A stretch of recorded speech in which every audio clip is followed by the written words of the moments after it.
This episode is sponsored by BetterHelp.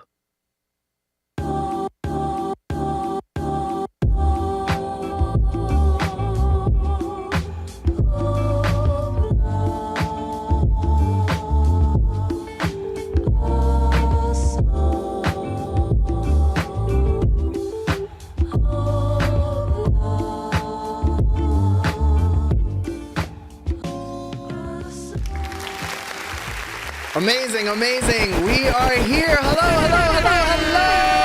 everybody. Welcome to That One Piece Talk. My name is Larry. My name is Seb. My name is Lawrence. My name is Lionel. And this is That One Piece Talk, where we talk One Piece. Hello, everybody. As you can see, I am the only guy in the studio today because everybody decided to leave me. But it's okay because I'm actually the man of the show. You know what I'm saying? And yeah, so the guys are not here today. Sebastian has celebrated his birthday non-stop. Definitely had a lot of fun over the weekend with him.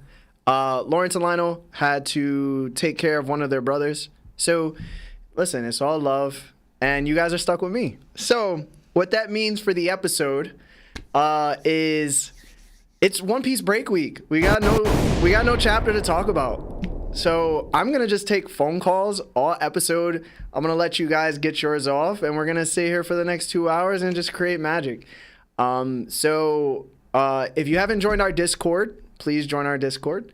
If you haven't followed us on TikTok, Instagram, or haven't liked the video just yet, yo, what are you doing? Make sure you like the video. And yeah, what does Sebastian do? We end up going over everybody in chat, right? So let's see who's in chat. We got Arwin, Jose, Brandon, Esteban, Ryunosuke, Dread, Mari Senpai, United States of Blurred, Captain Teriyaki, Speedy Davis. We got the mods in chat, Chris, Toby, Romel. We have Twilight, Kevin, the Broker, Moogie Wombat, Deontay, Winston, I think I said Winston already. JT. Oh, JT, you didn't want me to go live with the episode, bro. Why you here? All right. Peanut Butter and Waivers, Salah, Samurai. We have Cameron, Red Pill, Buggy D Clown. Don't know who that is. Tommy Hewitt. And then we have Cosmos. There's so many of you guys. I can understand why Seb says there's so many. There's literally too many of you guys. To go into the super chats, because we do have some. Listen, I don't do this. I don't read the super chats. I don't do any of that stuff. So if I miss a super chat, let me know. James Hudson with the 2 says, hashtag Larry the only real one. Hashtag Larry has bad takes. Ryunosuke with the 2 says, no Seb CGI today either. Larry the only real one. They're all figments of my imagination that I summoned through via devil fruit, if you guys didn't know. Captain Teriyaki with the 5 says, best of luck with the one-man show, Larry. Much love as always. Listen, bro, thank you so much for that. I appreciate you, dog. Ryunosuke with the 2 says, hashtag Larry is the only one with takes. Yeah. Esteban with the 2 says, hi from Spain, catching my first live with you. Thank you. Shout out to Spain. I just found out that I'm not like so much Puerto Rican, but I'm mostly more Spain than anything. So thank you. Thank you for catching it. It sucks that you ain't see the guys with us though. And then we got James Hudson with the 10 gifted subs. Thank you so much, James Pigg. I appreciate you. You always go hard in the paint for us, bro. Thank you. Everybody, can we throw some W's in the chat for Hudson for just gifting those, please? Thank you. But for right now, we got 125 of you guys. Again, if you could like the video. If you haven't liked the video, please join our Discord again. But other than that, Steve. Hold on. We just got another 10 from Project Iceman says, what's good, Larry? LOL. Update to my podcast binge. Just watched the top 30 characters list, and man, You and Seb were heated with Dragon. LOL. Episode 69 was really where things took off with Larry D. Clown. I don't know how I should take that. Like, should I take that as like disrespect, or should I take that with love? I'm still not sure. But yeah, Dragon doesn't need to be on anybody's top 30 until he actually like eats some yogurt or something like that, right? And then we have Strod with the 8 months consistency to the 𝙢𝐭 membership that we have on YouTube. Thank you to everyone for being here, he says. No, thank you to you, bro. Thank you for doing that as well. But other than that, I think after Super Chats, let's just go on a phone call. So, Steve, phone calls, less sound effects, Steve, but phone calls. So let's get it, guys. Number in chat. Steve, you could actually delete the pin. Yeah, you could delete that and just put the number up top. Red hair shing. Oh, there it goes. Hey, what's going on? This is Larry from that One Piece Talk. Who are you and how are you? Larry, bro. What do you want, bro? You know what do you want, bro? Why are you the first caller, bro? You didn't even want me to be live, bro. Listen, hey, I love you, bro. You do? You know I love you. I feel it. I wanted you to go live. I don't even know. Listen, I misread the message. The red circle was no, don't cancel it. So just want to clear my name. You know, yeah. So what's up, Good man? to see you by yourself. I'm getting texts from Seb right now saying I'm drunk. I'm missing it. So you know, they come up here. All right, you want a question? Yeah. What's up? All right. Which you know, is ending in One Piece. Which meeting / reunion are you most looking forward to seeing? Most looking forward to seeing, like between two characters. Mm-hmm. Oh man, I think we answered this one before, but I think it'd be really dope to see. I want to see Aokiji and Akainu meet up again. I want things to get spicy, bro. I feel like that part of the story is so like left untold, and we keep getting like these little tidbits from both of them, like through these like weird interactions about them finding out more about the Straw Hats and finding out like what's going on with the world, or talking about like Yonko's. It's just like I need to know what happened, but most of all I need to know if they saw each other again, like they popping off on each other, yo. Like, are we seeing like Punk Hazard Part 2? I would hope so. I think that would be super dope.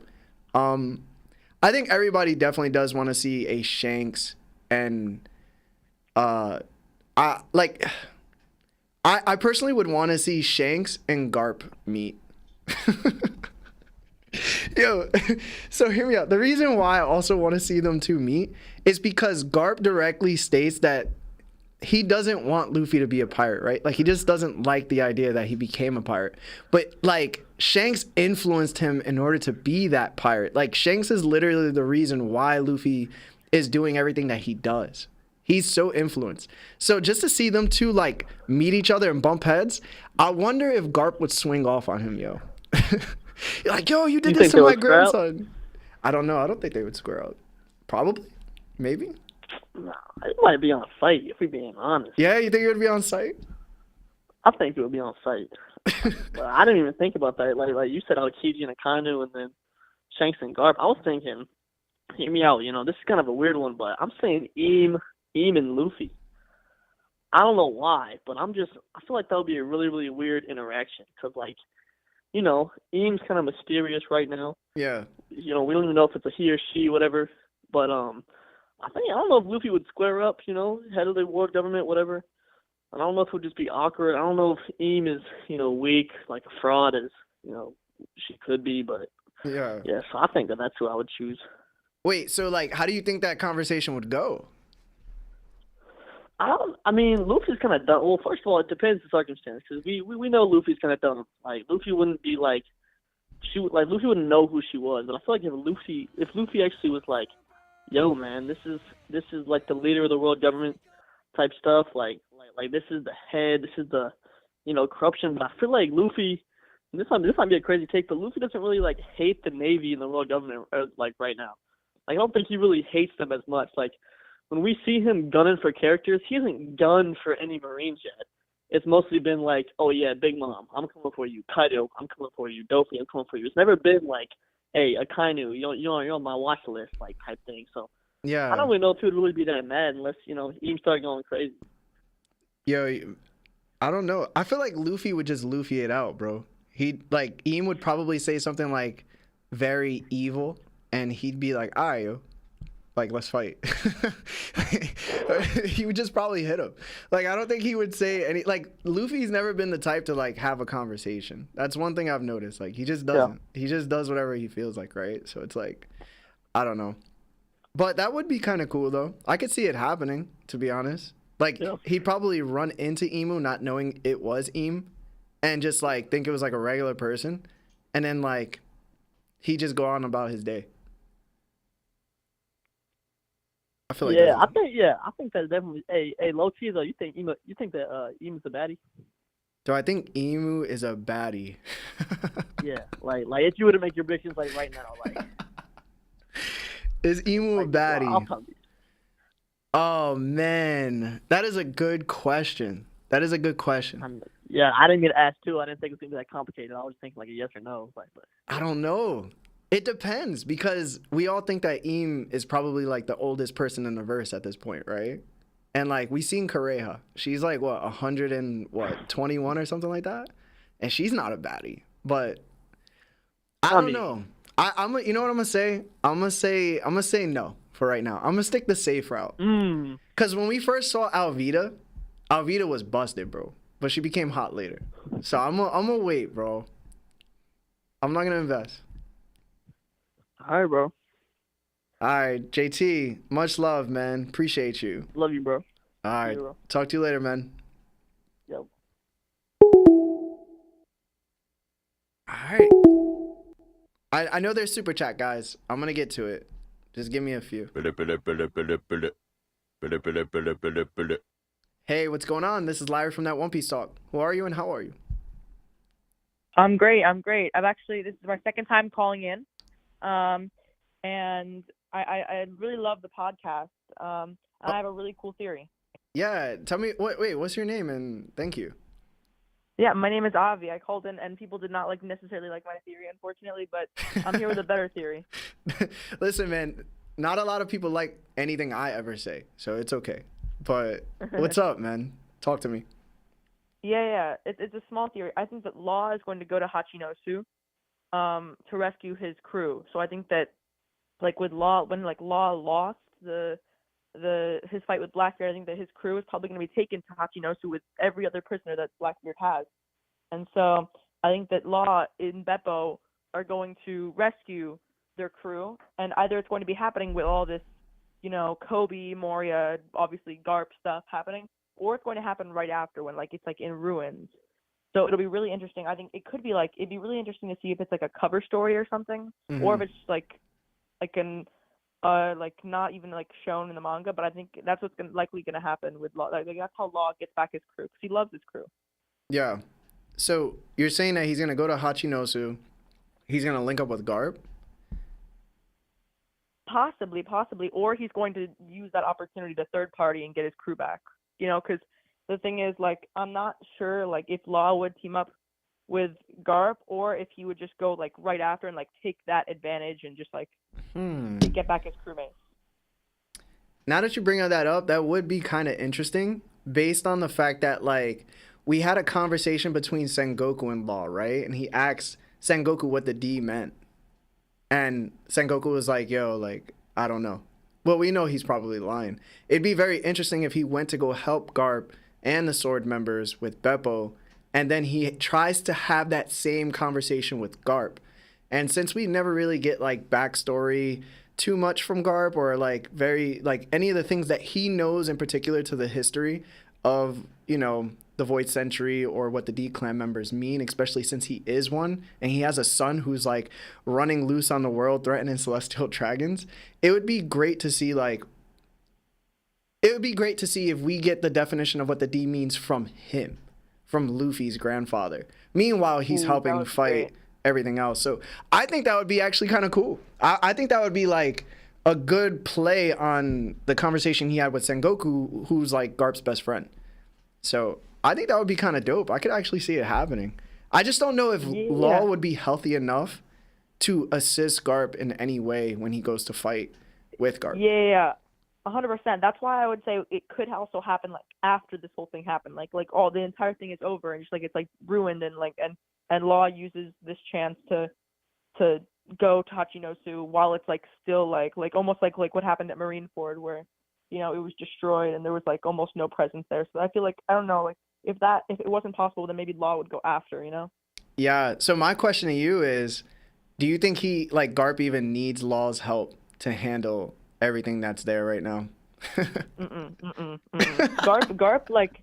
Garp is one of the most like underrated characters in the show, which is insane because a lot of people overrate him. But the thing is, like, I've heard people even on your podcast being like, "Oh yeah, that's the thing that Garp, like Garp is like trying his best with the what's it called, the galaxy attack he did, like at the beginning of Galaxy Impact. At the beginning of the Galaxy Impact. Yeah, like people saying like, oh, that was his like absolute best. But no, Garp has so much more in the bag. I think that Garp I think that Garp even without sword probably could have done it. This is the hero of the Marines. The person that fought like one of the two people who fought on Rox's or like fought Rox's crew. So I think that Garp could probably do it by himself, honestly. Damn, big ups to Garp. Listen, that's the most positive thing I've heard from a person calling in about Garp. Put it that way. Yeah. Because there's been some Garp slander, bro. I just haven't understood.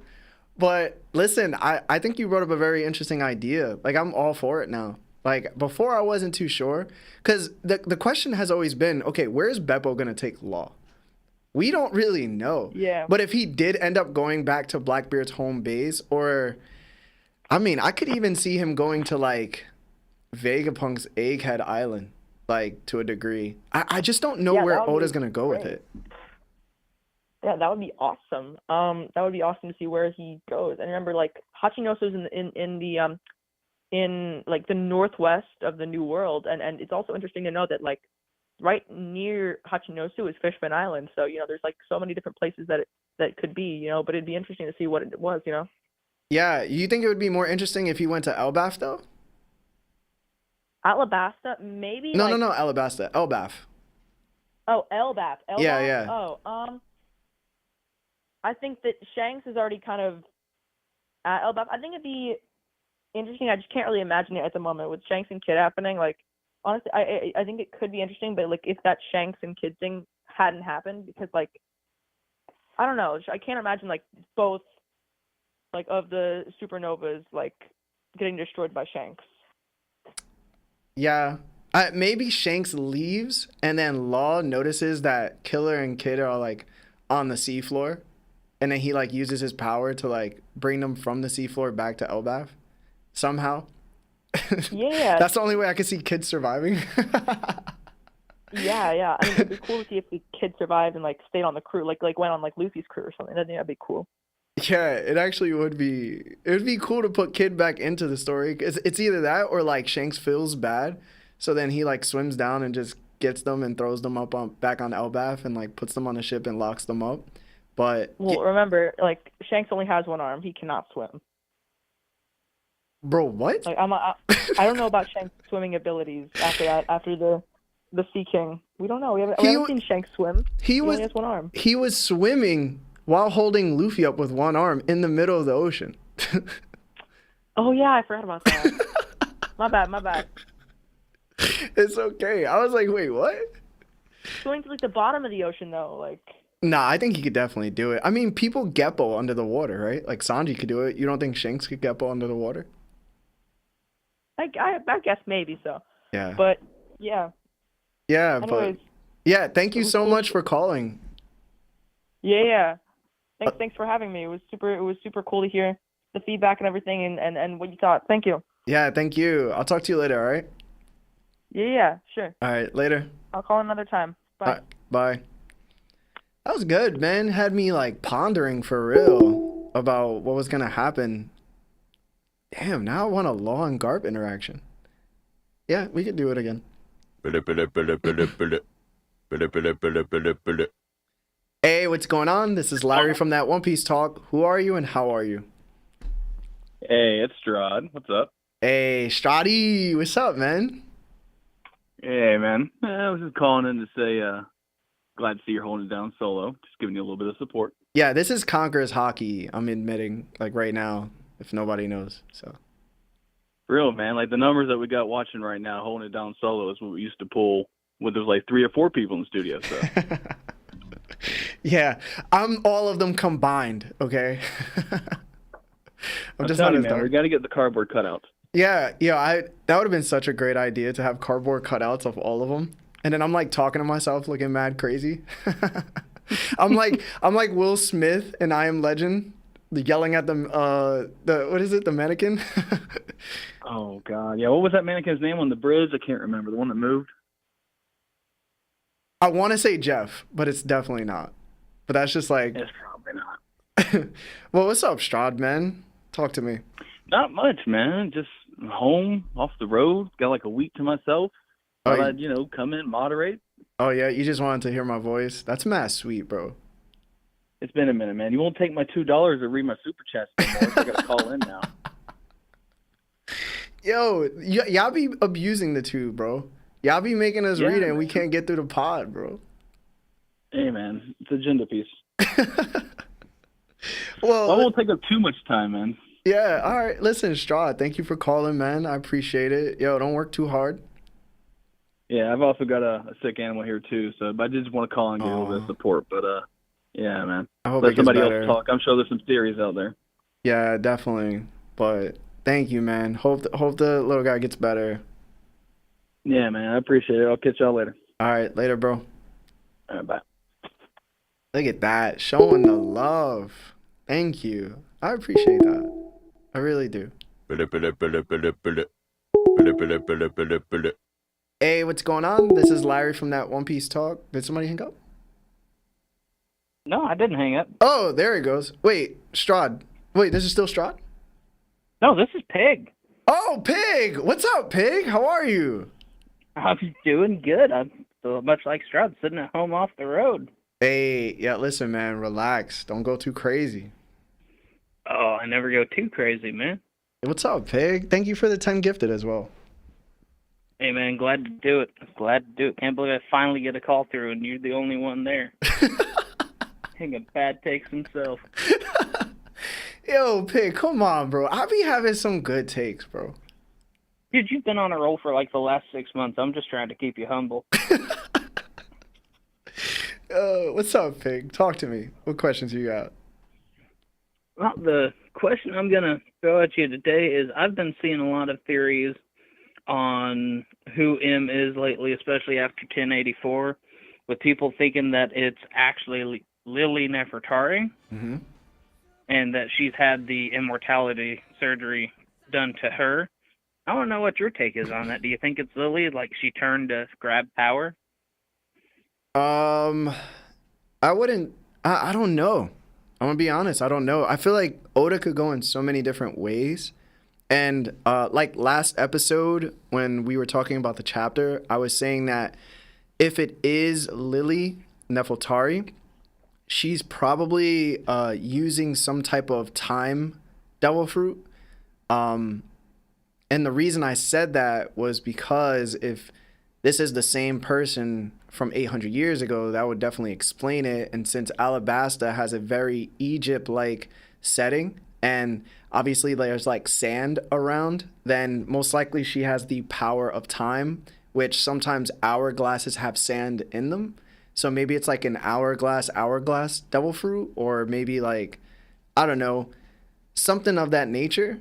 So I don't know, man. I'll tell you the truth. I would really like it to be somebody we don't know yet. That because Emu just appeared out of nowhere. I don't know if Emu was always planned. I know that it was probably like insinuated that there might be someone even further above all of them. I just don't know like what that necessarily means to the story, if they're knowable or just somebody super new. So I think I'll be satisfied with anything that Oda gives us at this point, as long as it adds more mystery and interest to the story. But I don't know. How about you? Do you have any thoughts on this? Like, what's your thoughts? I don't personally think that it is Queen Nefertari. I don't have a solid idea of who it could be based on what we've got, but my personal headcanon for it at this point is that it was one of the original D-Clan members, or they were somehow very closely related to the ancient kingdom in Joy Boy, and just kind of butt heads. That's very interesting too. They've seized power and have called the D-Clan the enemy of gods or whatever. I think that would be amazing. Yeah, I like the idea, or I like to think that the whole immortality thing, they've been trying to hold on to the power for all this time, or it could just be a title passed down through a family, much like you would have with a standard monarch anyway. So it may not be somebody who's 800 years old, but it's the one family that actually knows the truth, and they have the one successor. You know what's crazy? I'm about to throw... I just thought of a dope theory, and I don't think I've heard it from anybody else.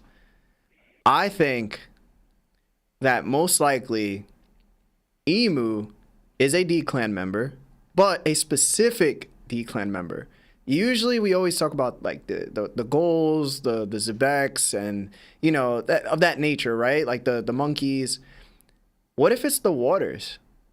Because Law himself said that his name was basically an alias. Like it was a hidden name. Like his Water is a hidden alias of a name. So it would be interesting because we've always said that might be the rain god, but also can like their name also suggests like a water god of some sort.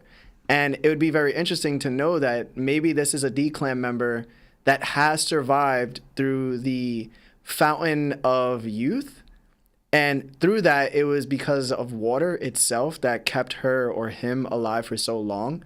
But they might have been the one clan member out of all of the D-Clan families that we know of, which are, I think there's like 7 of them in total, that happened to betray the ancient kingdom.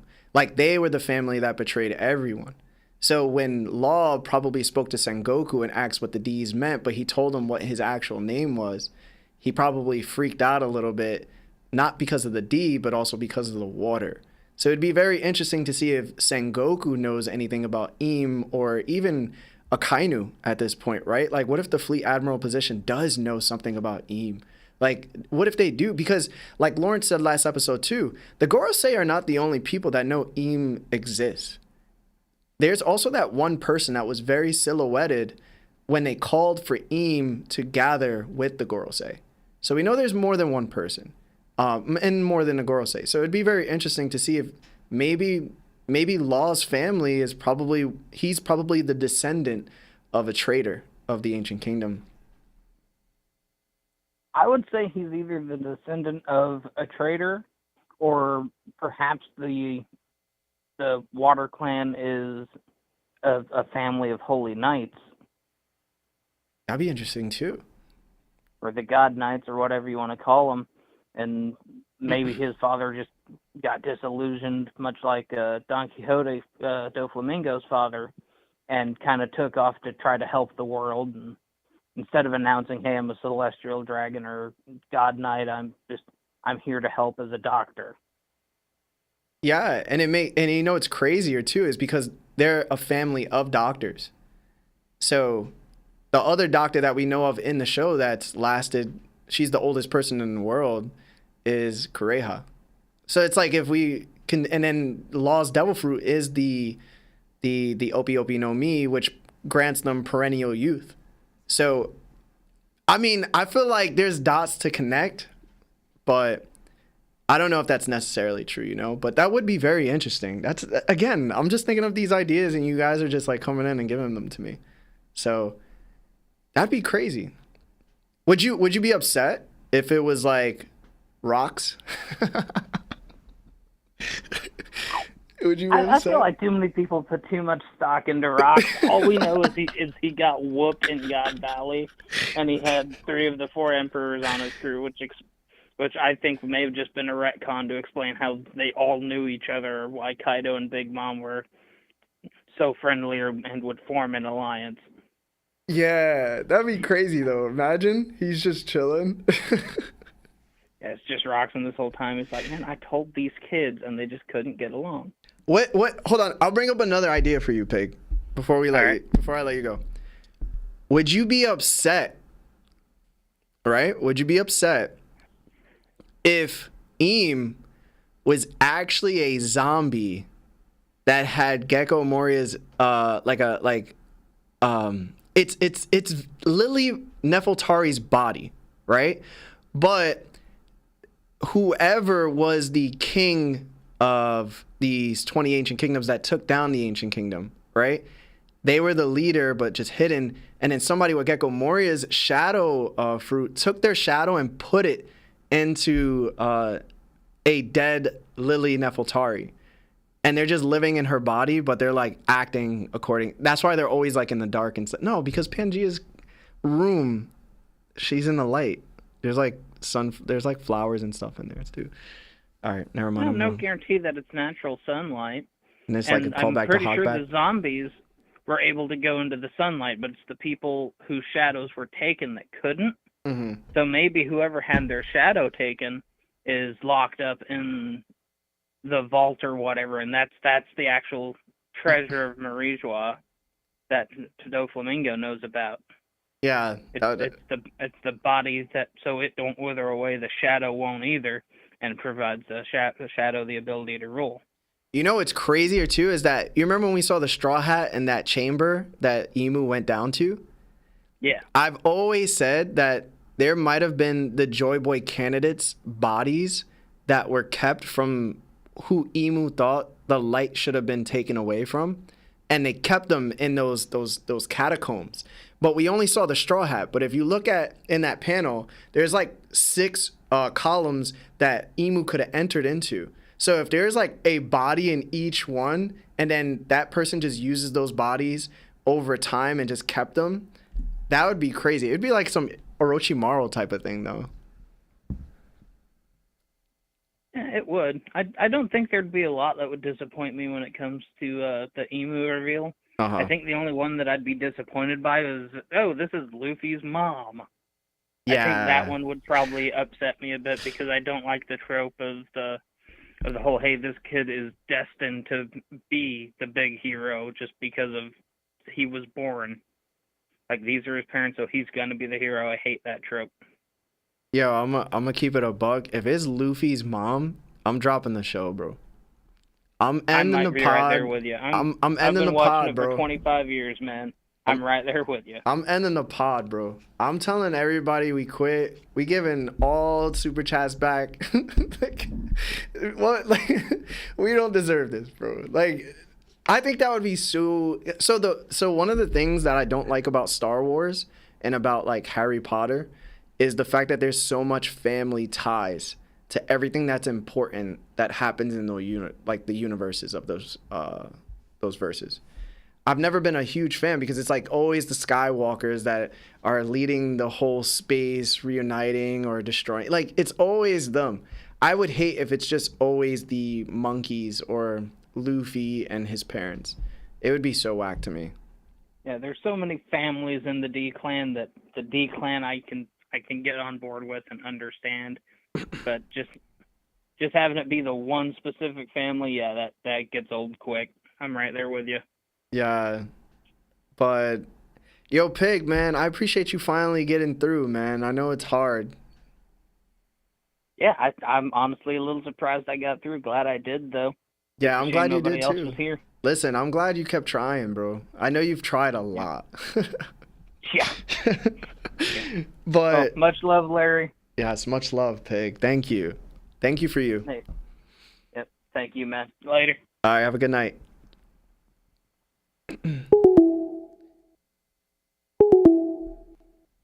All right, let's do another one, Steve. Let's do it. Hey, what's going on? This is Larry from That One Piece Talk. Who are you and how are you? Yo, what's up? It's Ryunosuke. Ryunosuke, what's up, man? How are you? Yo, what's up, Larry? How you doing? I'm doing well, man. I'm actually having a pretty good time without the guys here. Not gonna front. Oh, yeah, no, this is really dope. I'm not gonna lie. It's cool just to see you just like one-on-one talking with the fans. It's really nice. Yeah, it feels pretty good too. I feel like there's like a lot of interaction going on. Conversations are flowing so good. Yeah. Don't ruin it. Don't ruin it, Ryunosuke. No, I got you. I saw that, what's it called? That figure you got in the back, the One Piece figure with Luffy. I got that one, and I see you lost the stick just like I did. All right, so funny thing about that, we didn't, that's not ours. It's Marv's. He was like, yo, I'm gonna just get a One Piece statue, basically kind of like for him, but for also us. So I was like, oh, thank you, bro. I see, okay. Yeah, I didn't even know there was a stick that went with that. But what's up, man? Well, my theory, well, first I gotta start off with the question. Yes. Do you think the Lunarians had something to do with the God Valley incident? The Lunarians. Yeah. That is a very great question. The reason why I think that is because I think the question that I've had in my mind since we saw the Lunarians was, this is the most hyped race in One Piece we've ever heard about. They have so many accolades, being super strong, being super durable, being able to survive in any environment, and they can fly, they can do anything. They have fire. It's like if there was a whole people, a whole village of just kings, and they were literally on top with a fortress that people had to really like go up to and fight. It's really hard to do things like that. So for me, it's like, how did we take out the Lunarians? Like, that's always been the question. How did we take out this monstrous force of people who just seem very unbeatable? Don't know. So to bring that up to your question, like, I don't know, man. Like, it's always been super interesting to me. All right. What about you? I kind of do. This might be a cool theory. I'm not dead set on it, but my reasoning for saying this also ties into God's Knights as well. So what got me thinking this is the fact that Whitebeard said that there was a kingdom of gods on the Red Line before 𝗵𝐺. This is obviously the Lunarians' kingdom, but what happened to it and them, because they both just kind of disappeared. Well, what I think is that Rox tried to conquer or eliminate the Lunarian kingdom as his last step to becoming king of the world. And he could have been successful until Garp, Roger, and the God's Knights, who we know are celestial dragons. And remember, celestial dragons are very integral to God Valley as well.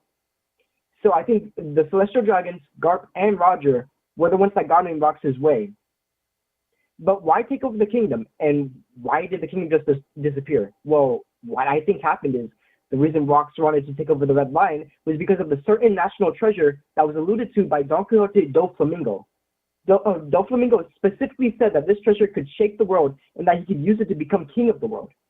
After successfully beating Rox and protecting the national treasure, the Marines, the pirates, and God's Knights all agreed to give the land to the Knights because they've been protecting the land for who knows how long, and allowed them to protect the national treasure in the new instated capital, was 𝗵𝐺. That completely wipes off the kingdom of the gods, i.e. God Valley, off the map and replacing it with 𝗵𝐺. So are you saying that they used what? So how did they take them off? So what I'm saying is, Rox, during the God Valley incident, Rox kind of tried to either eliminate all of the Lunarians and or take control of them so he could use the national treasure. And he was almost successful, but God's Knights, Garp, and the Marines all got in his way right before he was able to do it. And then at the end, when they beat Rox, they replaced God Valley with 𝗵𝐺, which is why it completely got wiped off the face of the map, why no one knows anything about it, because it just got replaced. And that's why they have the national treasure in the Red Line as well. Okay, I think I see what you're saying. That'd be interesting. I mean, geez, man. I love Rox, like, feats.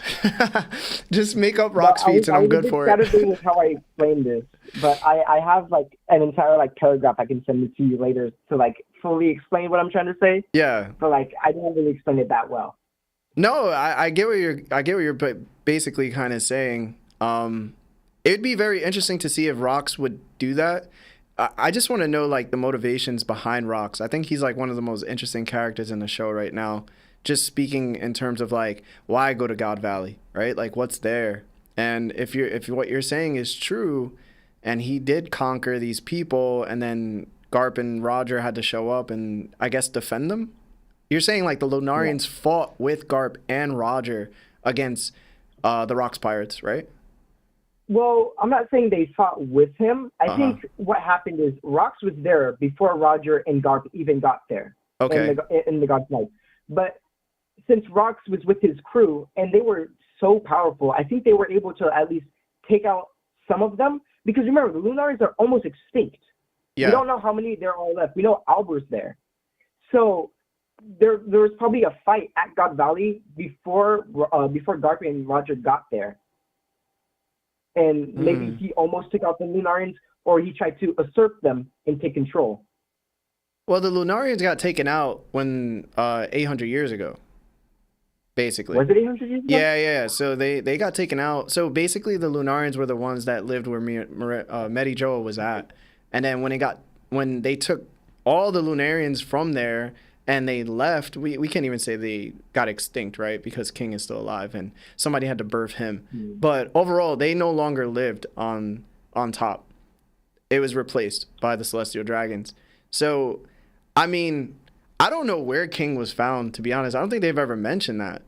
But it would be interesting. He was found in Punk Hazard. They were experimenting on him. Yeah. I don't know, man. It's interesting to think about. I would say that. I wonder. Man. Yo, just keep making Rox feats up, bro. Just keep making rock feats, bro. That's all I need. I just want things to just keep throwing people's faces, bro. That's really what I want. So about this is the last thing. About the Rox being a buggy-like character. Oh my God. I don't think that's true whatsoever. I don't think that's true whatsoever.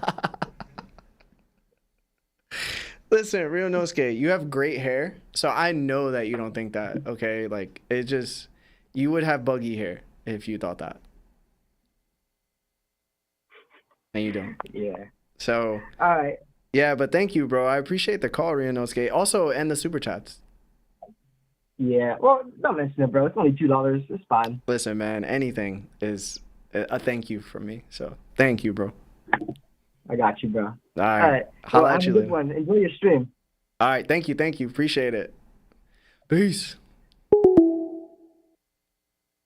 My boy Rio had me going in a circle. I had to recheck the library in my mind. Hey, what's going on? This is Larry from That One Piece Talk. Who are you and how are you?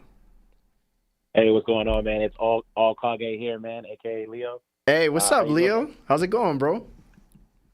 Pretty good, man. I still don't think Luffy out here fighting ones, but you know it's cool. Wait, you said Luffy ain't what? Luffy ain't fighting Blackbeard with ones. With ones? What you mean? He gonna need more than one person? Yeah, we talked about this last time. Oh my God, bro. And I was just about to and you know the answer, so you know you bugging, bro. But my question is for you. Yeah. Do you hate Blackbeard? No. Okay. Do you feel like Blackbeard's origin story is going to make you feel sympathetic for him more? No. No? There's no back. Hold on. What do you mean by sympathetic, though? Which kind of sympathy are we talking, though? Where he seems like justified in your eyes. Justified? No. Yeah. No. The reason. Man, all the things are centered around. Listen, the reason why is because truly, bro, like, I'm Ace. Like, anything that Ace did in the show, I would have done in real life. Like, I'm the same type of person. And I don't like, I forgot, we were at a party and something happened to Seb. And I was like, yo, like, I ain't really mess with that. I was like, yo, don't talk about him like that. Like, in front of the dudes, I was like, yo, don't do that. Like, I had an 𝐴𝐴𝐻 versus 𝐼𝐸 moment. So it's like, I don't think I could ever justify whatever Blackbeard does. But it'd be very interesting. Like, I think Blackbeard's character is very interesting in other ways than what people think about him. And for example, a lot of people think that Blackbeard's interesting because he has this way of scheming around and doing things and earning strength that's not necessarily him actually earning it, right? Like, he doesn't face the odds in order to earn anything. He just he goes with whatever he can gain at a certain point that gives him the highest chances of obtaining it, right? For me, I think the bigger question right now for Blackbeard and his character is him or Luffy better for the world? And I think not enough people talk about that.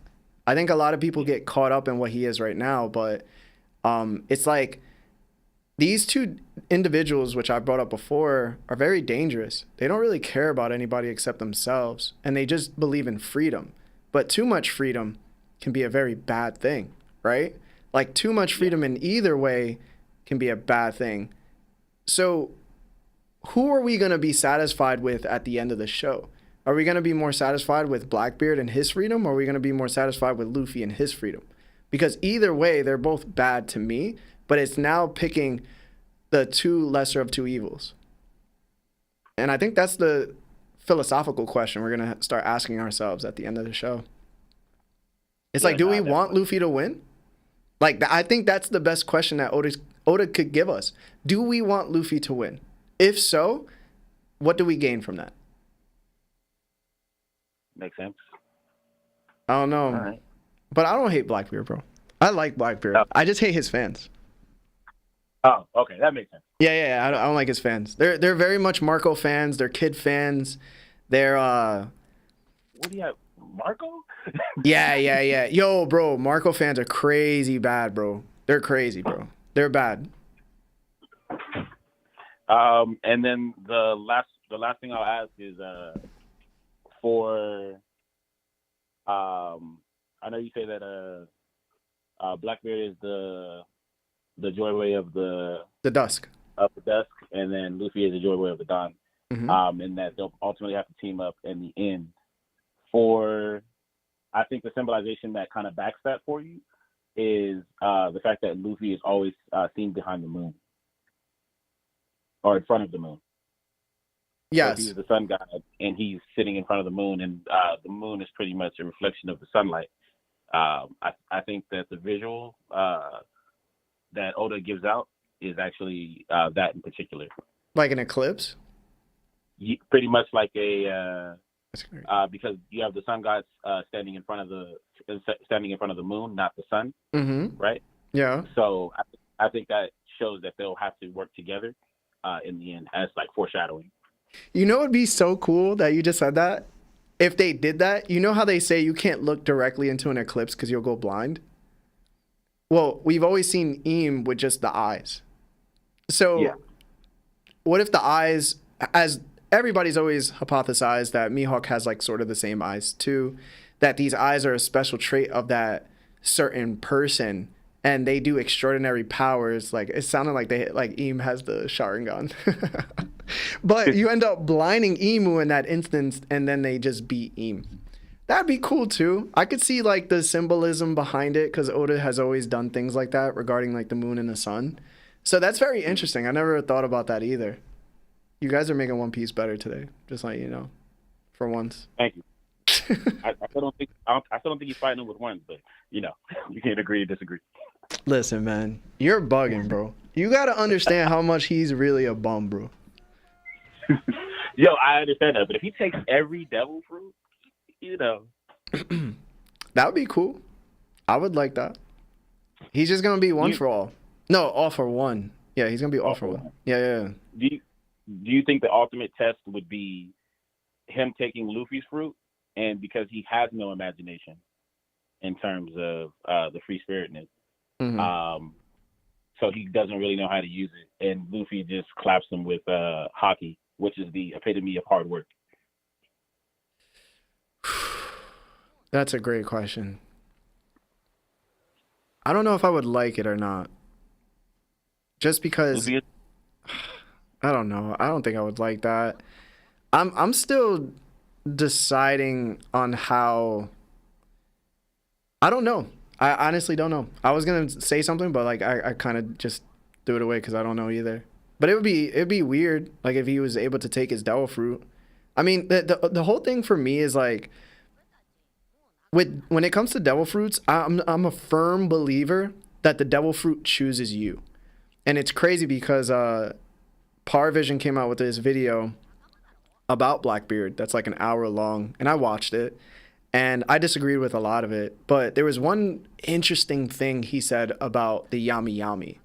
He said that like me and him saw eye to eye that devil fruits ultimately choose the person that they want to be eaten by, right? But he believes that the Yami Yami actually tested Blackbeard before he was to eat it. And the reason why he thought that, Par said, is because the Yami Yami didn't go to Blackbeard. It went to Thatch.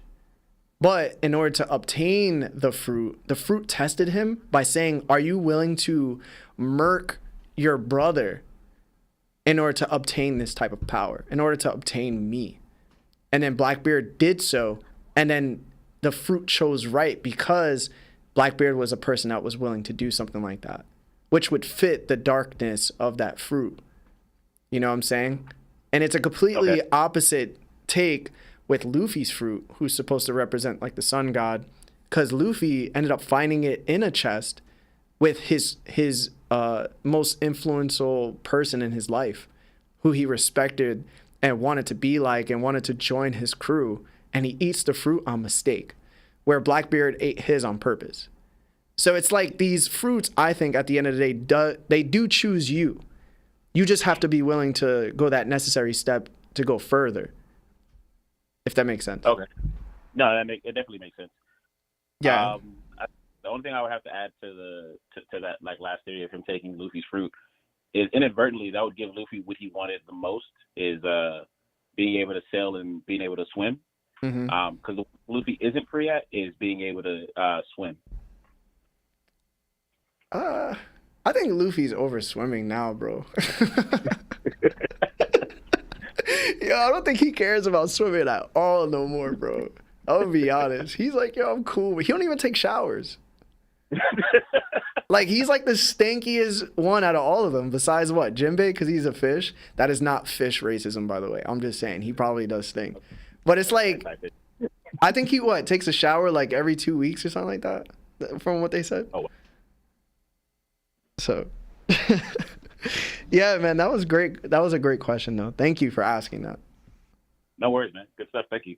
Yeah, but listen, please call again whenever you get the chance. Throw some more stuff at me, man. All right, we'll do. All right, brother. Talk to you later. All right, bye. Peace.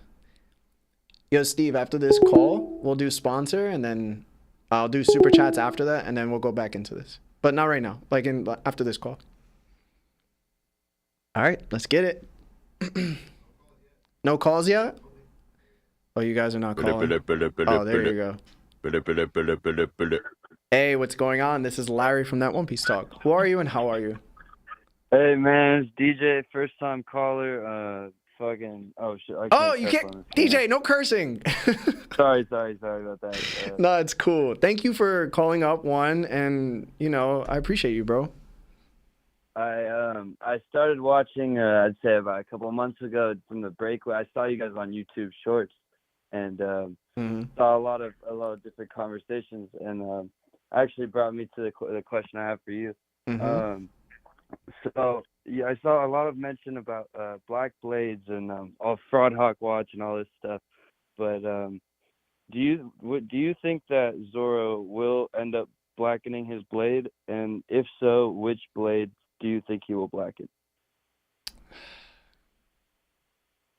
This is a very good question. Because I think everybody, like 90% of the One Piece community, is going to say yes to this. Because, one, they're huge Zoro fans.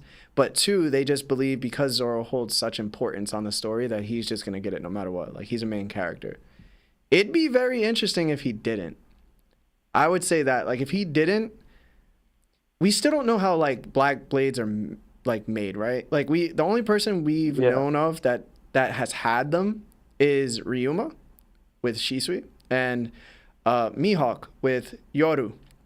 Mihawk didn't, from what we have confirmation-wise, it's not confirmed he made Yoru black.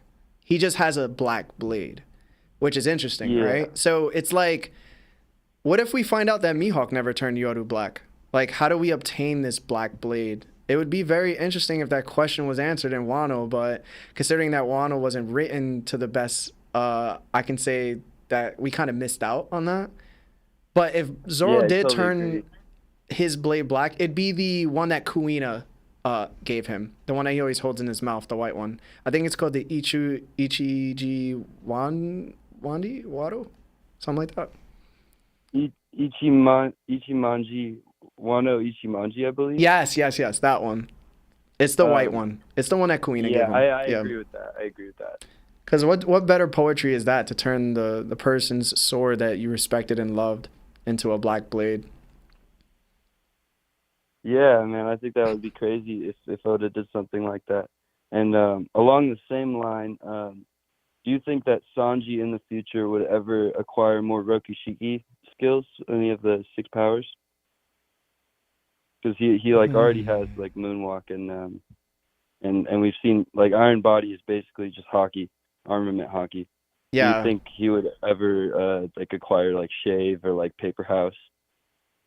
I mean, he's kind of past Shave at this point when he like disappears and turns invisible with his speed. But that's with the mask or with the Soba mask, isn't it? The raid suit. No, he can do it without the raid suit now. I mean, he can't like bend the light around him to turn him invisible and just stand still. He has to like literally go so fast that you can't see him.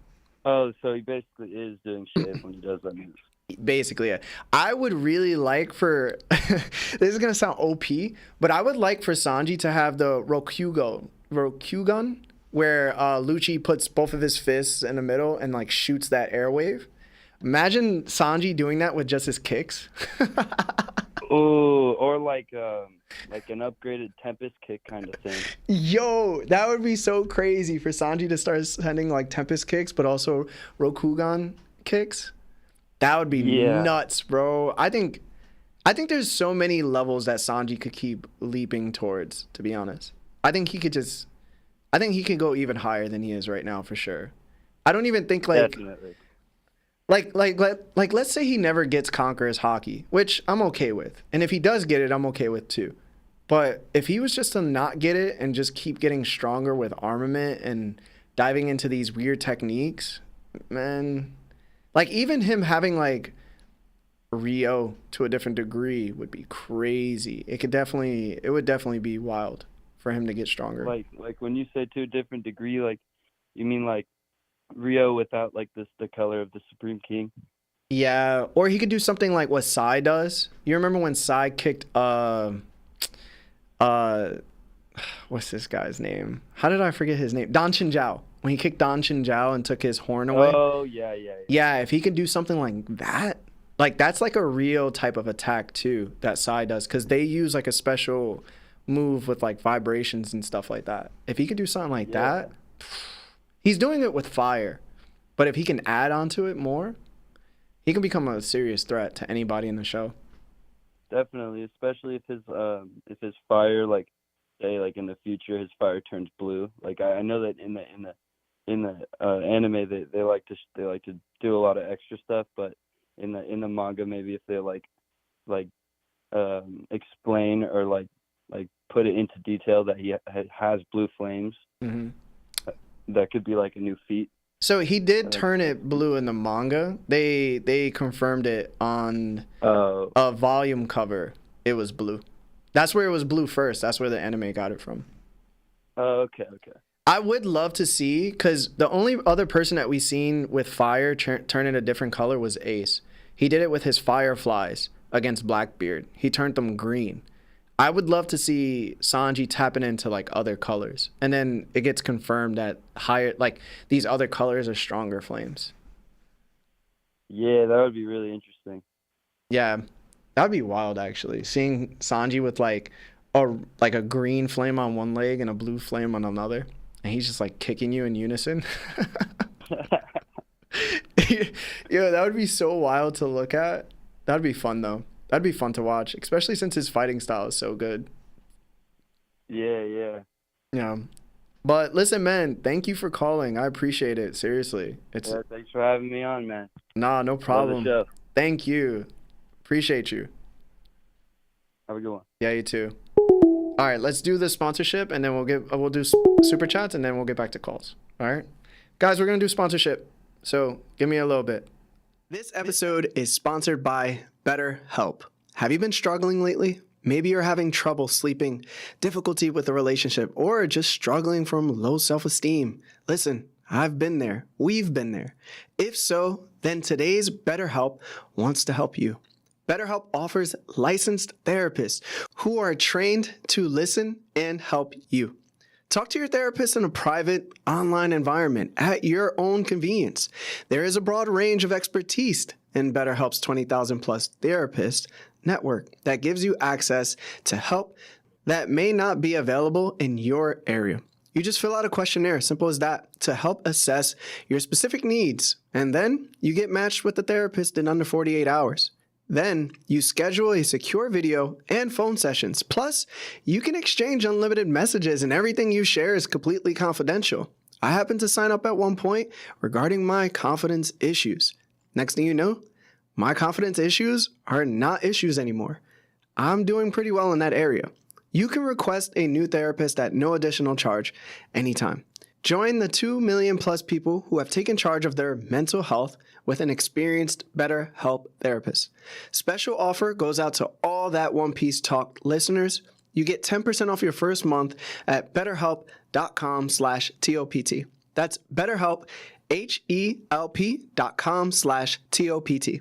Thanks again to BetterHelp for sponsoring this episode.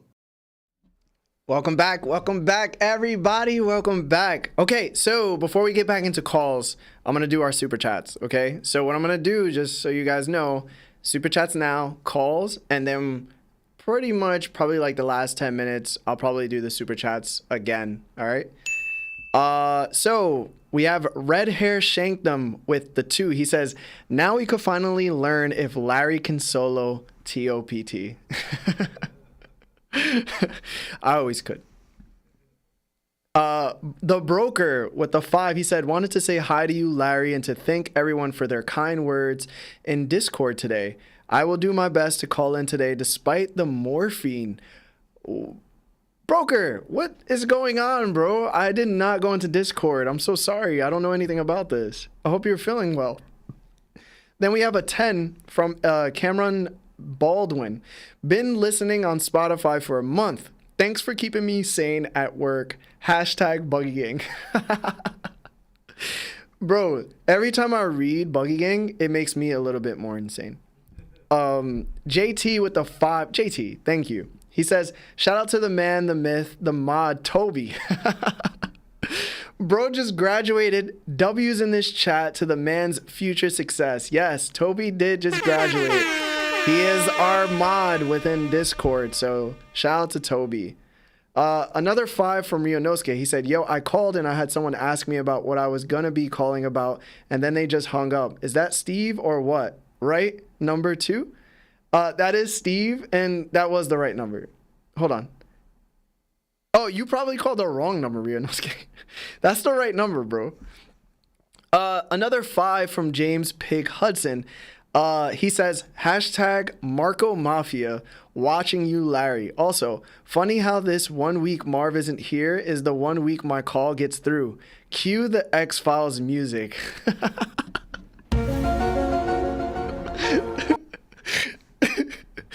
It is so funny. Killer Comedy TV, 10 gifted subs. Arigato. Thank you so much. I appreciate that.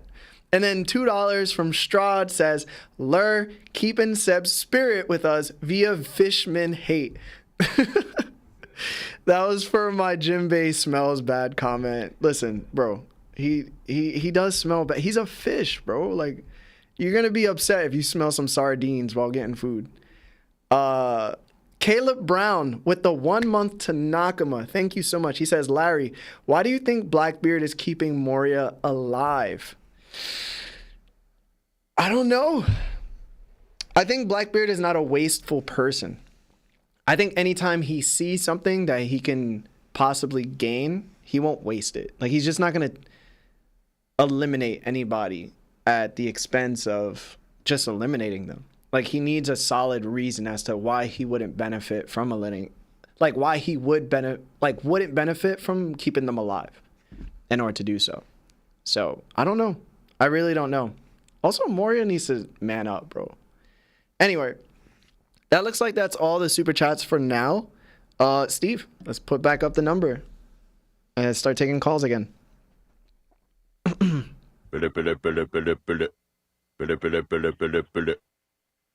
Hey, what's going on? This is Larry from That One Piece Talk. Who are you and how are you? Hi. Hey, what's going on? My name is Chris. Hey, nice to meet you, man. How's everything? Well, this is my first time calling in. I really watched you on YouTube one day, and I saw you looking at your boy about the whole law situation and Kid. I love Kid, but he wasn't making sense. No matter how you cut the cake, he wasn't doing it. Just not his life. No matter how you looked at that cake, cutting. Hold on. Say that again. You keep cutting in and out. I said I was listening to when you was talking to your man about Kid and how he was in the stinks, and he got a chance. He got this. He wasn't cutting the cake. We love the guy, but he wasn't cutting that cake. Oh yeah. But my theory is, what if the Lunarians were the or the Sandorians? The Lunarians came up, made the people of Skypiea, because the White Wings and Dark Wings, maybe the White Wings are more of a looted version of the Lunarians, because, like you said, hard times make soft men, hard times make hard men, and they fixed it. So, I can't even get the words out. Words basically is, what if Skypieans were descendants of the Lunarians? I don't agree with it, and I'll tell you why. And I think you'll probably like it better. I think there was a race war that happened on the moon. And the Skypieans and the Lunarians were together. Yeah, so on the moon, Enel saw these hieroglyphics, and it showed 3 winged people. It showed the Birkins, the Skypieans, and they showed, what's the third one? The Shandorians. Just based on what they were wearing and the shape of their wings, right?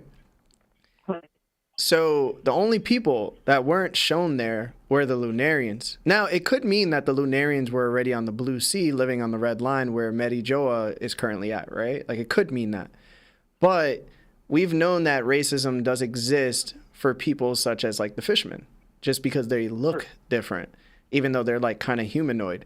And I think that when we looked at the hieroglyphics as well, there was no, dark-colored people. There was just these 3 lighter-colored people with lighter wings. And the thing is, too, with that, the city that moon has is called the 𝐵𝑟𝑘𝑎. Like, it's called 𝐵𝑟𝑘𝑎, like the 𝐵𝑟𝑘𝑎 moon city. And it'd be very interesting to learn that the Birkins were probably like celestial dragons, where they thought lesser of the Lunarian race to a degree, even though they were stronger physically. The same way fishmen are stronger than the celestial dragons, or even humans in general. They're like 3 times stronger, 10 times stronger overall, like every fishman to a human. Water. Yeah, so it'd be crazy to see if the Lunarians had that war with the other Shandorians, Skypieans, and Birkins, and they just left. They were like, yo, we don't need to stay on the moon. And they just left to the Red Line. And they brought the Red Line with them? No. The Red Line was just there, and they just landed there. So it would be cool to see if they just left. They were like, all right, you can have the moon. Like, that's it. Like, we're good. We're gone. Because the Lunarians could came, they brought the Red Line with them, and that's why the sea split to east, west, and the blue. I don't know about that, but it's also the reason being too, the Lunarians are said to survive in any environment. Why wouldn't they survive on the moon too? True, and they just wanted this planet for themselves, and they came here. Yeah, they were like, yo, we just don't want to deal with the racism anymore. Let's just bounce. So that's always been my headcanon for me personally. To see open up, it's actually shit. It's what they came to the Earth with. My bad, bro. You broke up so much. I couldn't hear it.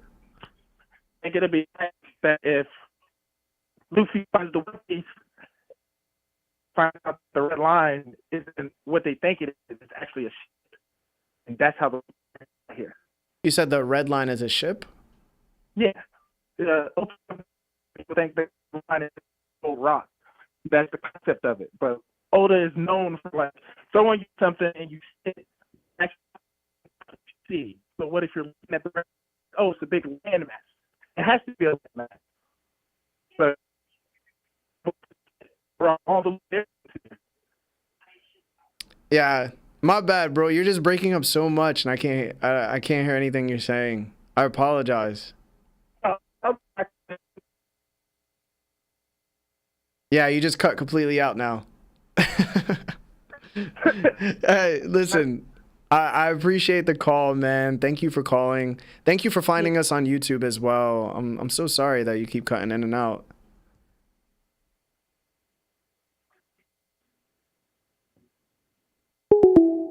He just hung up. All right. Yeah. Listen, if you watch this video back, man, you'll see what I'm talking about. Yeah, he was basically saying that the red line was a ship. Also, no spoilers, guys. No 1085 spoilers. I'm just gonna have the mods ban you. Anybody else calling?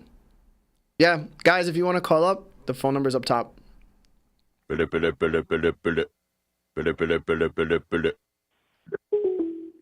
Hey, what's going on? This is Larry from That One Piece Talk. Who are you and how are you? Hi. Name's Angeline. I'm doing good. Wait, I didn't even ask how you were doing, Angeline. I'm doing great. Thanks. How are you? How's everything? Thank you for calling. No problem. What's up? I was just watching your podcast. I guess there's a delay. I first found you guys on TikTok. They were really, like, all your TikToks are really interesting. I think they're fun. Oh, thank you. Arigato.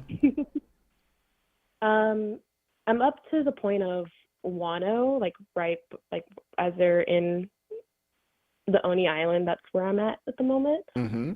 But I think my question to you would be, what do you like better, post-time skip or pre-time skip? Ah, that is such a good question. I feel like some people are gonna hate me for this, but it's pre-time skip. I think without a doubt, it's like you right. Yo, it's 100%, girl. Listen to me. My favorite moments in One Piece has never been like the person punching the other person in the face or anything that crazy with fights, right? For me, it was always just the Straw Hats being on the ship, chilling, being themselves, showing each personality that they have, laughing at the stupid things that Usopp, Chopper, and Luffy decide to do randomly because they're just so childish, and then Nami yelling at them, or Zoro just like working out, and Robin just chilling on the side reading a book. Like, there was just always things I loved seeing pre-time skip, and it just felt good when all the Straw Hats were there. And then I feel like ever since Sabaody Archipelago, the Straw Hats just haven't been with each other. And when they are, they're usually separated on the island. So it's like we don't get any of that anymore. And for me, that takes away one of the things I love about One Piece. But what about you? What do you think? I feel the same way. Like, whenever I see clips of One Piece get into my feed, it's always of those like iconic moments of like Robin reading a book on a rainy day and like Luffy scooting over to Robin and everyone's just like, oh my god, is he interested in reading? Like that moment, like that kind of interaction, or like Zoro swinging across the vine doing the Tarzan scream. Stuff like that. And I definitely feel like now post time skip, they're just playing into an archetype that that their characters are officially set and that their character growth is over. And I feel like that's not the case. I feel like their character growth shouldn't be over, especially when you have Usopp and the Giants and you still have Sanji looking for the all blue. They still have these dreams, and like I don't see that. I'm hearing like all this stuff about One Piece at the moment. I'm like, is Usopp ever going to go to the land of the Giants? Like I'm wondering, especially with Oda coming out saying he expects it to be finished in 3 years. And I'm like, but there's so much left. Mm-hmm. And I don't know. I feel like I'm seeing more of these side characters, and I'm just like, but I want to see the crew. I know. And listen, me and you basically feel the same way. I mean, it was really disappointing. So how far are you in Wano, if you don't mind me asking? Like, like what's the last thing you saw? The last thing I saw is Chopper working on the cure. Okay. What can I say without spoiling? I already know a little bit about like Joy Boy and stuff. I have a little bit of the spoilers, which is fine. Okay. So the side character thing that you've been feeling doesn't get better in Wano. If anything, the importance gets put more onto like the main three, like Sanji, Zoro, and Luffy, because we're facing Yonkos, right? Like Big Mom's there, Kaido's there. So that means like the big heavy hitters are going to come out. And basically the rest of the crew is probably going to have to take a little seat back in order to like let these things play out. But like people like Brook, who had a very huge amount of importance on Whole Cake Island, which I think he was like the MVP of. You don't see too much of him in Wano. And Usopp too, which I'm pretty sure you're starting to see as well. It does bring up the question, does Usopp ever make it to 𝐿𝐵𝐴F? And I think that's a really good question to ask and also to feel, because even where we're at in the manga, I'm not too confident we get to see Usopp at 𝐿𝐵𝐴F. That's heartbreaking because he's the GOAT. Wait, you're a Usopp fan? I love Usopp. Oh my god. Oh my god. Hold on, are you a Buggy fan too? Yeah, Buggy's so much fun. Oh my god. If you talk to anyone, any girl who loves One Piece, they think he's very hot. Ooh, Buggy? Yeah. They think Not Buggy's for me. hot? I'm a big Law fan, but lots of girls love Buggy. Maybe I'm just missing all these girls that like Buggy, because I just find nonstop dudes. Really? Nah, it's on my For You page because they're just, and it's like a guilty pleasure whenever they confess to it as well. Yeah, that's so crazy. I've always heard. So did you see? Outfit. Did you see the episode that we had Gia Girardi on, or do you know who that is? She's like a little more detail. She's like a famous cosplayer, and she loves One Piece. She just started like her YouTube thing talking about like why people should watch One Piece and stuff like that. And she has like this little NSFW folder of like Law, but there was no Buggy. Like she was like, you know. Oh. Yeah, so I'm in the I thought I had the thought process that most guys don't have like those type of folders, just women do. But they're usually all of Law and Ace. Really? Yeah. Because my sister's a big Zoro fan. Oh yeah, Zoro. I had two ex-girlfriends who loved Zoro for some reason. Mm-hmm. I never got it, but I get it now though. He's like the guy, you know what I'm saying? The strong silent type, definitely. Yeah, the strong silent type. So yeah. Since you're in Wano right now, what are you looking to see happen? Like what are the things you're hoping to see? So because I really like that pre-time skip feel where I get the crew, I'm kind of just wanting it to be over. Okay. Because I feel like Oda always saves kind of those interactions between arcs where they go on like a mini adventure somewhere and then they can like do like a mini. That's how he's kind of done it. Mm-hmm. But since now, because I feel like post-time skip, we're getting the payout. That's what this is. We're getting the satisfaction that they have these power-ups and that we're trying to get answers, and that's kind of what it feels like. I feel like we're kind of rushing ahead with the story. And I just kind of want to like that's what I'm looking forward after Wano, is just like a little step back. A little step back. That's funny that you say that, because I've always complained about Wano. Wano's like one of those arcs for me where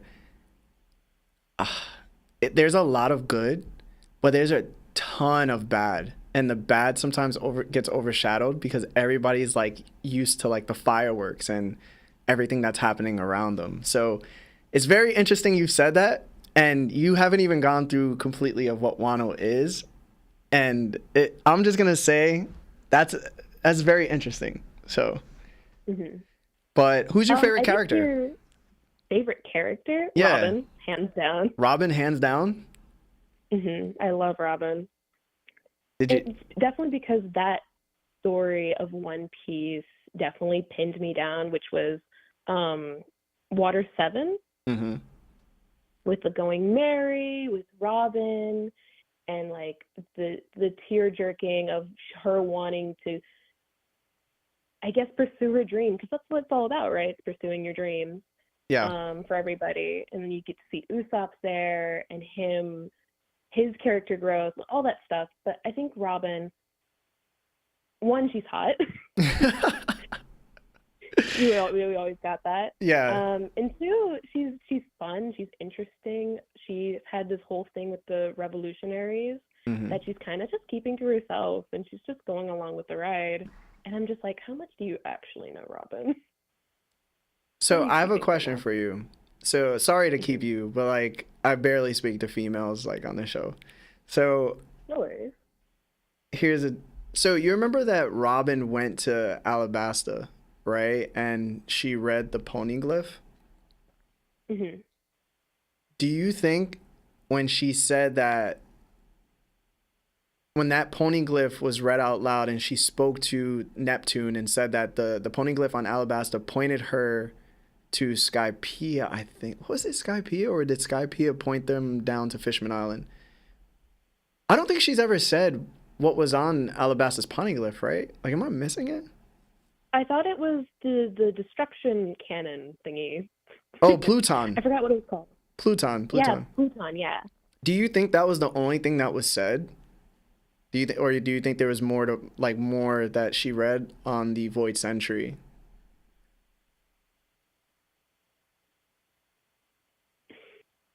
I don't know. I feel like if she read more, she would have said more. Like, how much information are really on these poneglyphs, right? Like, their priority would definitely be these world-ending weapons and where their locations would be. Imagine. Like, they wouldn't go in depth of like who the people were, right? It's not like a history book. It's like there's this really big, there's a weapon, and that's all you need to know. Yeah, it's like it's a weapon. Like Pluton's a weapon, and then Joy Boy's favorite food was like a hot dog, and it's like, why do I need to know that? Well, listen, I hope you continue to enjoy Wano. There's a lot of pretty things in Wano. You haven't gotten to Odin yet, right? Yeah, I've forgotten all the Odin stuff. Yeah. What'd you think about Odin? That's a good question. I feel like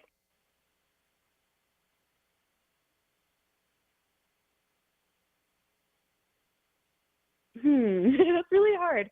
I think Odin's cool, but I felt like he wasn't necessary. Like, I don't know the purpose behind Odin. Ooh, that's a hot take. I really didn't see like why he was important. And he made him so overpowered. Like, the only reason he lost to Kaido was because he was protecting his family, something like that. Like, he was so overpowered, and then it's kind of like Uta from the movie. Ooh, you're comparing Odin to Uta? Damn, yo, this is gonna be a spicy TikTok reel, huh? But yeah, I don't know, because was he not hard-boiled Oda enough? has been praised for thinking in the long run. Oda has been hyped for his creativity in that like he had always planned it to be this way. But for those two characters, I feel like he pushed them in, that they weren't in the plan, you know. And I feel like he added them because he wanted, I don't know, he was trying to go for something different for Odin, yeah. I think it was kind of like wish fulfillment, you know, because Wano is a big praise and a big homage to obviously his culture as a person who's Japanese. And I don't know. That's interesting. Maybe. Yeah, don't read chat. The purpose. He was the cool guy that he thought up, and he wanted to play out in his world. Oh my god! Don't read chat, by the way. Do not read the YouTube chat. Just saying, because they're probably all upset that you're saying this right now. But I love it. I'm genuinely interested. Like, what do they think Odin is for? Like, why is he important? Who do you think is more important? Do you think Odin's more important or Kid? Oh, Kid. Oh, I feel so bad for Kid. Probably Odin, sadly. Just because Kid, I feel like Law had more importance than Kid. Because Kid got stuck in jail for a while. That's it. He got beat up and then he got stuck in jail. Yo, listen. Please do not read live chat. They can hate all they want. That's fine. Listen, I get hate every day. Law helped take down Doflamingo. What did Kid do? Listen, keep going. You can keep going if you want. I saw like a TikTok or something, which was like, Kid has red hair, so he's like the kid of Shanks. And I'm like, aren't we kind of reaching for the stars a little bit? Oh, they be reaching for other planets. They ain't reaching for stars. But I appreciate you so much. Thank you for watching. Thank you for calling, by the way, too. I really do appreciate it. I love you guys' stuff. It's fun to watch. I just need to catch up so I can actually understand half the things you guys are saying. Yeah, you will. Would you ever read like the manga? I absolutely would. The thing is, I'm watching it with my sister. So what happened was, yeah, I got into it like early on, like middle school, early high school. Okay. Binge watched the entire summer, caught up, and I was reading the manga, and then I got my sister into it. So she started the beginning while I was like caught up with the manga. Oh. And so I had to stop because we were watching it together, and now we're just watching it together, and we're just trying to find times to share that experience and just kind of have days where we just binge watch the episodes together. That's the best way to watch One Piece, by the way, to binge it with somebody. Like, that's one of the things that people like sort of gravitate towards us for, because not a lot of people have that chance or that experience to like experience. Like, they just don't. So they'll like have it in the Discord and they'll talk amongst each other, right? But I had the privilege, like you do, to watch it with like, you know, my friends. Like, I watched it with Sebastian. I think I started watching it by myself until like episode 60. And then I started watching it with Sebastian from that point on. And I can't tell you enough how much One Piece was better because he was there and we were both like in shock, or like we're both reacting at the same time, or like we're both trying to guess like what happens next. And it's like a thing you should enjoy with somebody else if you have the opportunity. So count yourself very lucky, because we get so much all the time in the Discord like, oh, we just don't have friends to discuss this with. So we're lucky, girl. Believe me. Super lucky. Yeah, it's good. So much fun. Yeah. But thank you so much again. Hope to hear from you again. And then you know, if anything, join the Discord. We have 2 mods that are females too, and they're wonderful. 𝐴𝐻𝐸 and Chestnut. So heck yeah. All right then. Have a good day. You too. Bye-bye. All right, let's do it again, guys. It's so nice to talk to a female voice. Hey, what's going on? This is Larry from That One Piece Talk. Who are you and how are you? They hung up? You guys hung up? That's crazy. They don't want to talk to me. Hey, what's going on? This is Larry from That One Piece Talk. Who are you and how are you? Yo, it's Jarhead. What's up, man? Jarhead, what's up, man? How you doing? Good. It's my first time calling in. I just want to ask you 2 questions, I guess. Go ahead for it.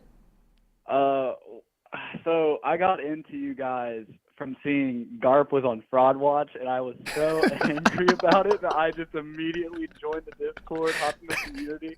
And so, like, if you see the first DDT I'm on, I'm heated because I'm like, dude, this guy said Garp's on Fraud Watch, and my first DDT was, like, the super mid-tier. And then all of them, like, destroyed Kinemon. I was crying a little bit. I'm not gonna lie. But anyway, I was going to ask you, who do you think, I know a couple people in chat are already going to be like, we already know, but who do you think's on Fraud Watch? And then the next question, super simple. Who's your, like, favorite character? Fraud Watch right now is Mihawk. Mm-hmm. And I think it's rightly so. And then I think the second person is Dragon, for sure. I think that both of these characters right now happen to display nothing that accounts for how much importance they're supposed to have on the story or who they're supposed to be compared to. I think these two people for sure are on Fraud Watch, but I know at the end of the day, the story is going to pay them off. It's just they haven't. They really haven't. Even when they had times to show out, they just haven't. The third person, I think it's still on Fraud Watch, but he's not really, is Blackbeard. I think only people who think he's above and beyond the average norm of what he actually is makes him on Fraud Watch. So those are like the Kid fans, the Marco fans and such. They're very, very, very similar. And then my favorite character, I have two, and they're very much the same, like in terms of likability for me. It's Ace and Enel. Okay. I like Enel's abilities, but I don't really care for his character. But let's hear it. I want to hear this.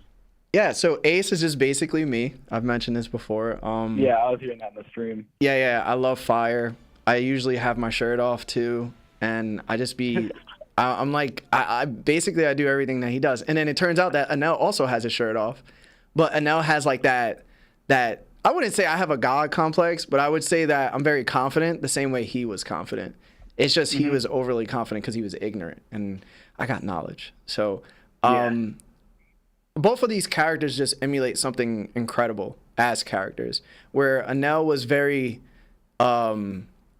he was a good villain for the Skypiea arc, but he was also the only villain that's ever won against the Straw Hats.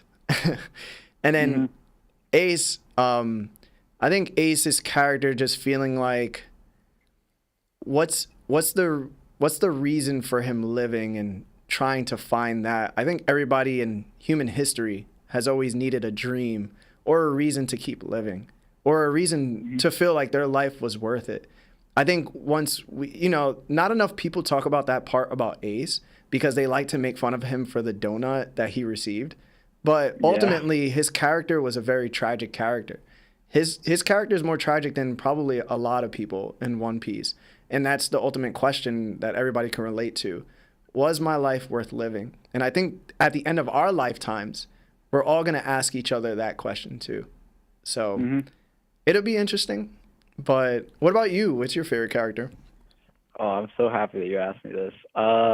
So I actually love Roger, and I'm going to go into a little bit of a spiel like you did. I low-key, wish I was like Luffy, but I'll never, my goal, I started thinking about it, I got into One Piece, and my whole goal in life was to be, as happy as Luffy. And then I saw Roger, and I was like, wait, why don't I just go to the source? You know what I mean? And I started, when we first saw Roger, I was like, oh my God, watching him, run past his two basically best friends when they see Odin and they're scared, and he's just smiling, I don't know, first time in a long time I've seen something in an animation that warmed my heart. I was like, he's got this. But the one quote, or I guess a quote that I made up that was really sad was when I was describing this character to my girlfriend, Roger, I was like, this man deserves the world, and he died right before he got it. And he's happy that he doesn't even care. He died with a smile on his face. He really did. He smiled and told everyone that your biggest dreams can be real if you go out there, and he smiled, and he didn't even get the reward that he deserves. Anybody in that entire world of One Piece who truly knows Roger goes, he deserves everything. Yeah, I mean, he's such a kind-hearted person, and he didn't get it. If we're honest, he kind of died right before he could get it, and I think that's kind of a cool, weird thing about One Piece where he showed that he actually loved life so much that he could die happy. It doesn't even matter that he got the rewards, all that. He's just yep, I'm good. And I hope I could be like that someday, Yeah, you know, it's funny. The lady that just called up, Angeline, she said we were talking about pre-time skip One Piece, and you remind me of what I love about One Piece most too. And it was funny because I used to watch the anime like all the time, and I've watched it twice. So I finished up at Marineford, and then I watched it again past Marineford to Fishman Island. And the one thing I've always realized about Luffy, which is somewhat like how you feel, was the amount of carefree he felt and how much of life he enjoyed on the go. And even right before he was about to get murked by Buggy and Loketown, he smiled in the face of death and told everybody, like, you know, oh, like I'm gone. But he still smiled. So it was like Luffy always had this courage that I guess I couldn't find at a certain point, where I was just like, man, like, you just got to live life to that degree where you just got to smile every day. You know the end's going to come eventually. It's just when it does, keep smiling. Like, don't care about the little stuff.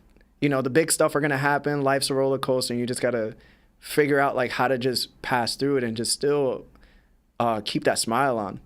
So it was like, and plus the adventure effect of always having an adventure and always having something interesting about life to be excited about.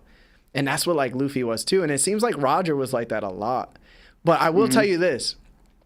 It's going to be very interesting when we find out why Roger decided to have himself executed. Yeah. I can't wait to get that reason, bro, because it's never made sense to me. He had a kid on the way. He had Rouge.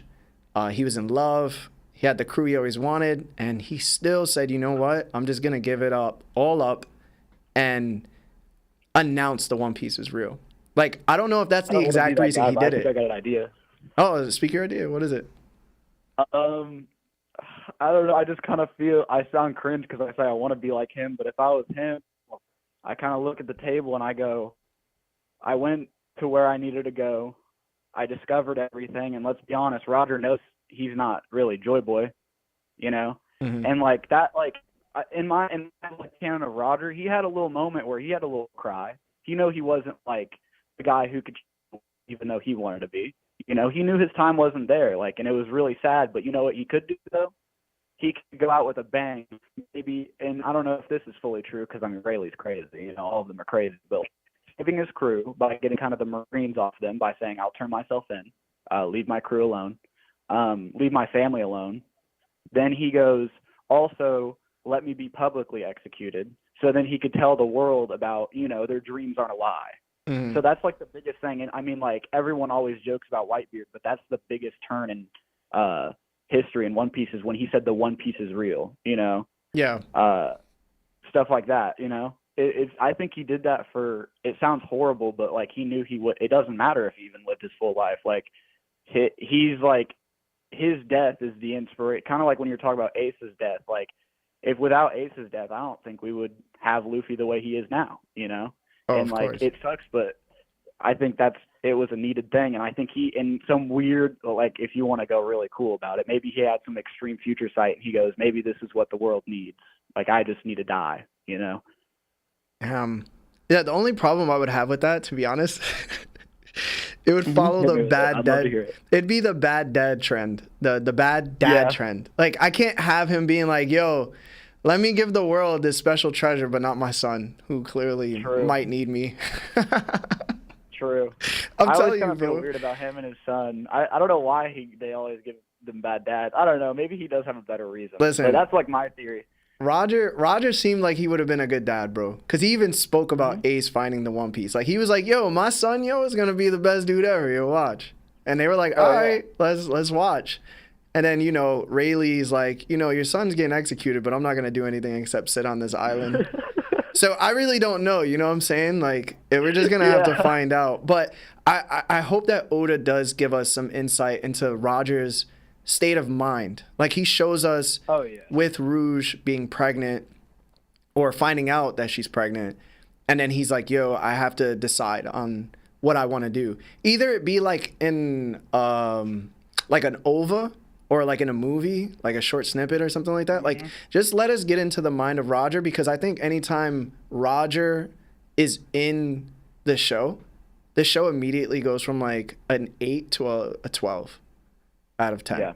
Yeah, it's just like Roger is like somebody that we necessarily still want to see. We don't want his journey to be over, even though it's over already.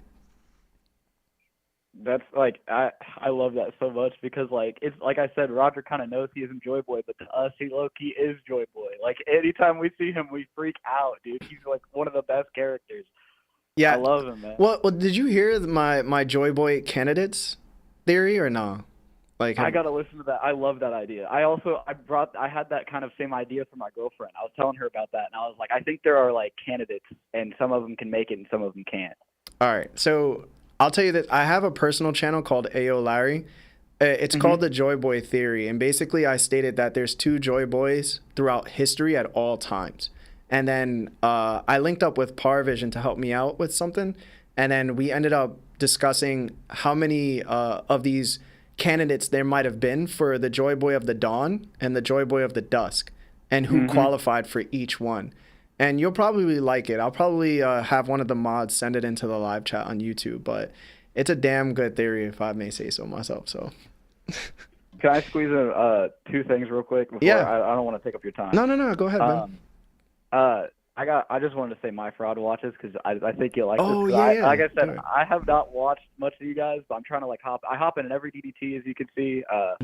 But I guess I'll say the emotional thing afterwards, why I hop in. But I just want to say the fraud watch this is a hot take. Well, the first one is Kid, obviously. For sure.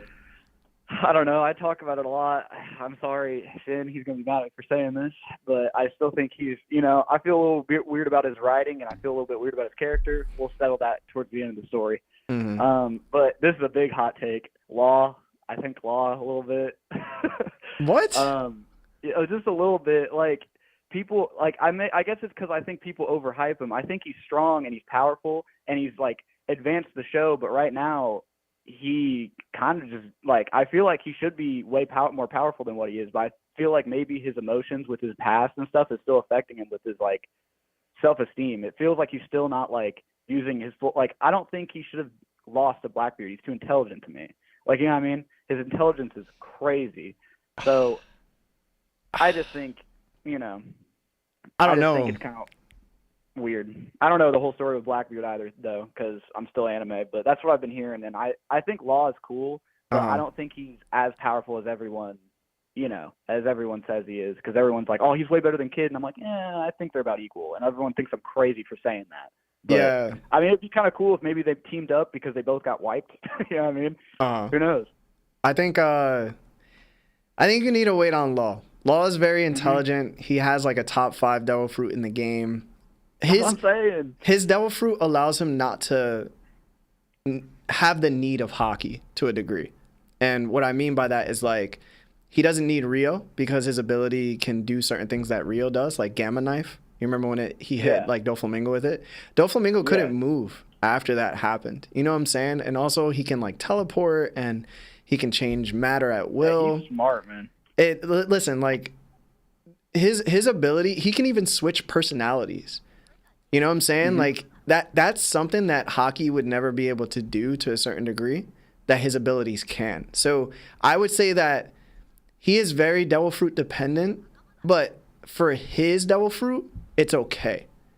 And if he adds hockey, which I won't spoil anything, but if he ends up doing more hockey stuff, you'll realize like he's actually not on Fraud Watch. It's actually Kid. Where we are right now, it's still Kid. Can I say one thing? I'll let you go. Kid, like, I was talking to people about this, and like a lot of people get mad because I bring up personality a lot, but I don't like bringing up personality. I just think I always bring up stuff that's ignored. I've ended up finding out that like in games I play, what is needed, So I'm like sitting here, I'm like, what in this argument is being ignored? And I always bring up, they're like, oh well, I hope this isn't like whatever for what Kid did with Shanks, but they were like, he did this.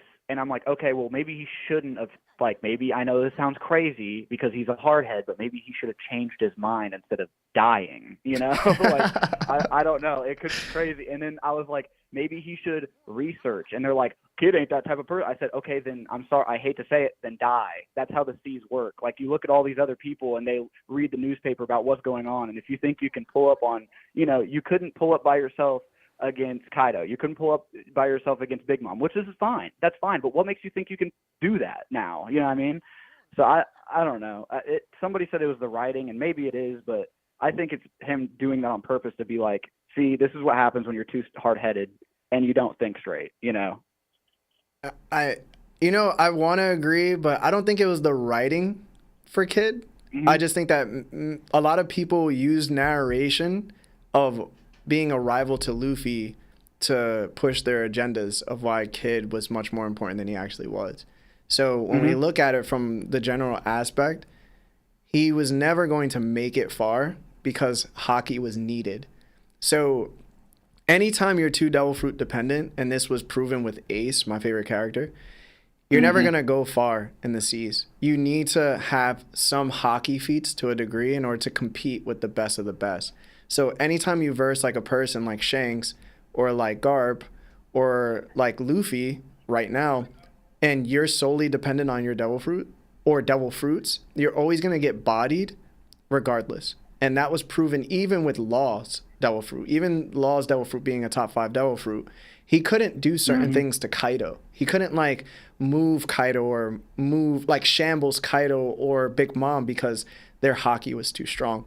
So just going off of that aspect, no matter how far Kid got, if he versed one of the top tiers in the show who were actually strong, he was never going to make it. So if he versed Katakuri, if he versed somebody like King, if he versed somebody like, I would even say Marco, I don't think there would have been anything that he could really do because those first commanders are so fluent in their Devil Fruits, and some of them have awakenings, but also the Haki factor is right there.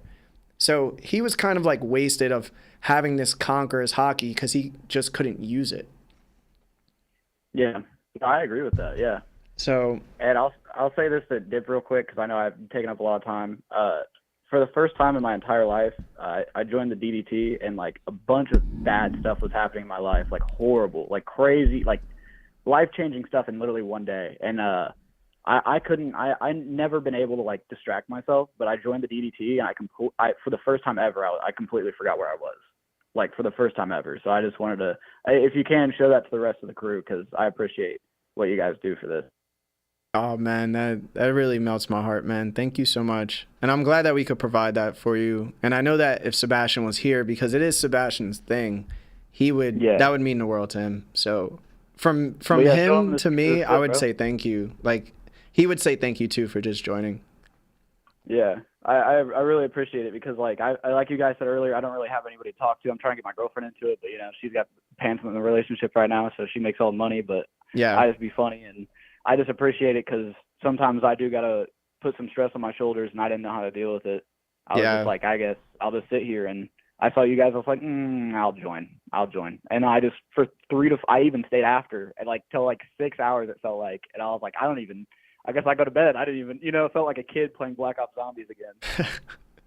Yeah, so that's the wonderful thing about our Discord is that we have a lot of people who have very similar situations, or if not worse, and just the fact that we can get all you guys together and we let everybody know from the jump, like this Discord is not like one of those crazy Discords. Like we're here to like make each other feel better, but also to challenge each other. And that challenge could be in many good forms. It's never in a bad form where it's like disrespectful because the mods usually handle that. But listen, man, keep chilling in the Discord, keep receiving that good energy, and things are definitely going to turn around because storms don't last forever, bro. Oh yeah, and I like sitting in them storms and smiling just like you said, man. Yeah, but thank you so much, man. I appreciate you calling, and I appreciate the conversation.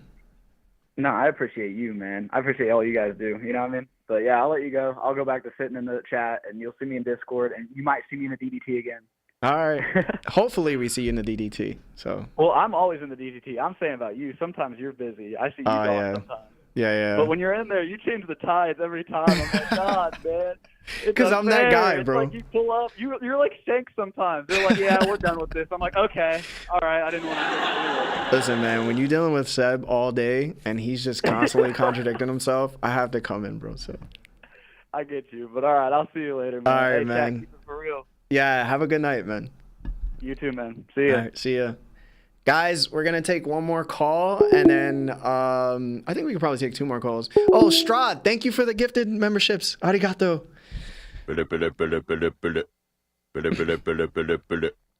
Hey, what's going on? This is Larry from That One Piece Talk. Who are you and how are you? Hello, my name is Noah. Hey, what's up, Noah? How's it going, man? Not much. Just been watching your first live I've actually been able to sit down and watch. Oh, All yeah. y'all's videos. Oh, man, thank you. And what's crazy, the guys are not even here. You just got me. Yeah, I know. It's great. Thank it's you. One of my favorite ones. Thank you. What's up, man? Talk to me. What's your question? So, it's been in my head since the Lunarians were first brought up. Mm-hmm. What do you think the possibility of Emu being a Lunarian is?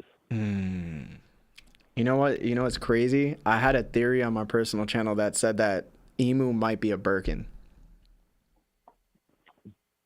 That's not a bad one either. You want to know why? I wouldn't mind hearing it. So, you remember the scientist?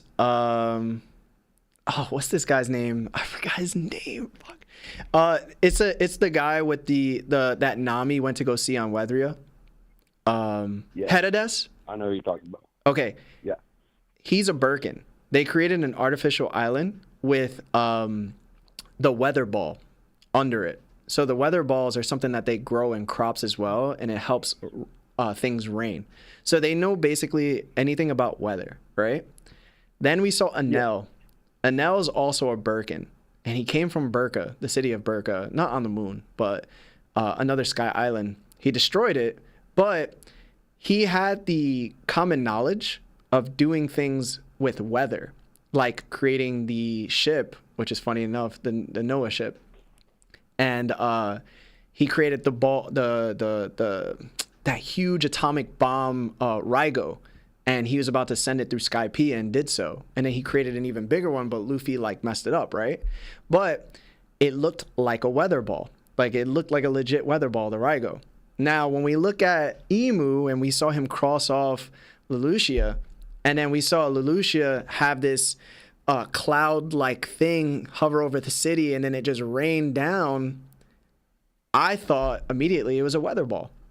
And I was like, I feel like it just fits, right? Because you have Poseidon in the water, you have Pluton as a ship that sits on the water, and then you have Uranus, which is supposed to be a god of the sky, which would necessarily be what? Probably something in the sky that can rain down destruction. So I was like, yo, it'd be crazy if Emu was actually a Birkin this whole time, because on the moon, there's a city of Burka. So I was like, yo, it'd be very interesting if the Lunarians are called gods. Why wouldn't Birkins be too? Especially if they seem like the dominant race on the moon. So if he ended up being a Birkin, yeah, that would make sense as to why he could control Uranus and just make it rain whenever he wants to. And with both of them being considered basically gods, Emu could have gotten jealous of the fact that Lunarians could have gotten the bigger side of that and wiped him out. Yeah, because I just said another theory, but it's because I think that the Lunarians had a race war with all the other winged people, and that's why they left to the Blue Sea. Yeah, I heard that. Yeah, so it's like, I mean, it could go either way, to be honest. Like, I feel like Oda has so many routes he could choose to go with Eam, and I think every single one of those would be okay except Luffy's mom and Rocks. And I think he's keeping it vague for a reason. I mean, yeah. He's got something huge planned with Eam. I hope so. But I hope it's not to the point where it overshadows Blackbeard. True. Because I need... I don't see Blackbeard being the final rival of One Piece, though. I know. Like the final fight. I know. A lot of people are saying that. I see him being, like, the second to final fight because, you know, him and Luffy are going to fight to get the One Piece. But I see Shanks... I don't think Shanks is after the One Piece. I think Shanks is gonna fight Luffy as the final battle to see if he's able to obtain the One Piece. Basically, as like a final test for him. Mm-hmm. Damn. And that's how I see the end of the series going. That's so funny, man. As much as people love Blackbeard, it's crazy that the doubt of Blackbeard being the final villain happens to be getting even bigger and bigger as the days go on. Because there's a lot of people that think Blackbeard. I haven't liked Blackbeard since he showed up in the anime. I put his ass on Frog Watch day one. Listen, he was cool when he got first introduced, man. He was dropping bombs, man. He was talking about dreams and, you know, who cares? You know, like, go after them. He kind of, like, influenced Luffy to keep going for Sky Island. Yeah, but I've been watching anime since I was, like, 3. And so I've been, like, seeing everything forward, and I'm like, there's something up with Blackbeard. Like, he's not going to be this cool of a character. I mean, kind of cool. He's just weird, bro. And when he flipped around and killed Ace, that just solidified turned Ace in. It solidified the conclusion, yeah, I shouldn't have liked him from the beginning. I knew it. Listen, I guarantee he's going to live up to the hype for sure. I definitely do think so. Just watch. I just think that right now for me, I want Blackbeard to be the final villain. And I think that anybody that comes after Blackbeard and hasn't had the importance that he's had on Luffy, I personally wouldn't like Akainu. I wouldn't like 𝐸, but Shanks would be a good one, but I don't think Shanks necessarily fits the opposite end of the coin the same way Blackbeard does for Luffy. I think we need to realize, like, Blackbeard is the antithesis to Luffy's journey overall. Like, he's going to be the guy that he has to push through in order to get his dream. Shanks is probably just the person that probably would get taken out before he even gets to meet him. Oh, I mean, I believe that as villain-wise, yeah, Blackbeard will be Luffy's final adversary and his greatest adversary. I just don't think it'll be the final fight. I think that'll be Shanks as a test for Luffy to get the One Piece. But as villain goes, Blackbeard will be the final villain of the arc of the series. Yeah, I agree. But listen, man, I appreciate you calling up, man. It was really fun having you on. No, thank you for having me. Yeah. If you haven't joined are you in the Discord or no? I am not. I planned on joining today. Oh, yeah, join that, man. We can talk One Piece all day. Me, Seb, everybody, we're usually in there. Lawrence and Lino are not in there. They just don't mess with technology. No, I feel that. A lot of people don't nowadays. Yeah. But thank you, man. I hope you enjoy the rest of your night, and I'll talk to you later. You too. Yeah. Later. No, you could just... Later, man. All right. That's the end of the calls for today. You can take the number off, Steve. Listen, guys, thank you so much. I'll be honest. I was like, yo, should I run this show this week? I was like, yo, I don't know, because it feels weird not having my brothers here. And I was like, yo, I usually do this at home, like on Twitch. I'll just like chill out while I'm editing videos to put on TikTok and stuff. And I was like, damn, man, like, should I even do an episode? But then I was like, nah, I got to do an episode. Because ultimately I can do this. Ultimately, I want to keep being there for you guys. I like being consistent. I like showing consistency. It puts trust into your community. And also it shows that, you know, we do definitely do care. And the reason I'm here today is because I was able to be and the guys weren't. So even with that being said, I feel like this episode was so different. Like, it was so different from any other episodes that we've had before. The fact that I got to talk to so many of you and have like a conversation, like, I'm gonna tell you right now, y'all made One Piece better for me today. Because, you know, I was thinking about things that I usually don't even think about with the guys. Like, you guys were just giving me these ideas, which I'm gonna have to now look back at. And when I'm editing videos and I'm posting them, I'm gonna be like, yo, that was a dope idea that I just had. So I just want to say thank you for the never-ending support from all you guys, for always being here every week. The many gifted subs that I saw, the super chats. Thank you for being patient with me, because I got to do everything, as you can see. Usually I have Seb here working with me. I have Lawrence here working with me. But, you know, I just want to say thank you, and thank you again for always being there for us. There's a lot of good things to look forward to. We have the DDT this week. I think it's episode 34 of the DDT. We're going to have it on Thursday at 6:30. I have to make sure with Seb, but I'm pretty sure it's going to be this Thursday, because he's trying to get Lawrence and Lionel to come on as well. I just received 2 from the broker. He said, sorry, couldn't get through. Larry, you did awesome. Oh, thank you guys. Thank you. And here I'm thinking that you guys were going to come at me nonstop. I thought it was going to be the roast of Larry. I swear. I was like, yo, these guys, I told Sebastian, I was like, I'm on the phone with him. I'm like, yo, these guys are going to roast the hell out of me, dog. And he was like, yeah, they probably are. And I was like, yeah. But I was like, yo, I'm gonna hold it down, though. They can't roast me. And he was like, nah, they can't. But they are. So expect it. And, like, I didn't get no roast at all. Nobody came. So that's love, man. That's love.